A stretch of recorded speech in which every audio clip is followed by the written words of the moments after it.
Social মিডিয়াতে আসলে আমি বেশি অ্যাক্টিভ কেন অনেকেই জানতে চাচ্ছি ইদানিং।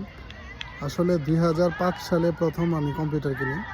আমাদের গ্রামের যারা আছে বা আমাকে যারা চিনে ব্যক্তিগতভাবে তারা জানে 2005 সালে যখন বাংলাদেশে ডিজিটালাইজেশন শুরু হয়, গ্রামীণ ফোনের নেট ছিল 2G। মাসে 1200 টাকা আনলিমিটেড ইন্টারনেট কিনে আমি বাড়িতে কম্পিউটার কিনে কম্পিউটার চালানো শুরু করি।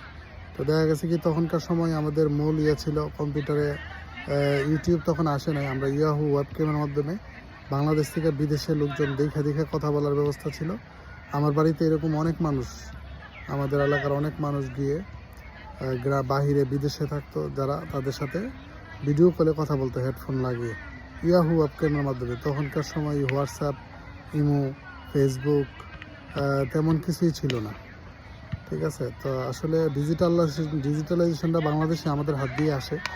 তা আমি যেহেতু ডিজিটালের ব্যবসার সাথে সম্পৃক্ত, যেহেতু কম্পিউটার অনলাইনে ব্যবসা করি, সেহেতু এখানে আমাদের যে সোশ্যাল মিডিয়ার যে অ্যাক্টিভিটি, এটা থেকে আমি পিছু হটতে চাই না। আমার কথা হচ্ছে যে আমরা সম্মুখ সারির এই লাইনে থাকতে চাই, যাতে করে ইয়াং জেনারেশন আইসা আমাদেরকে ঠেলে ফেলে দিতে না পারে।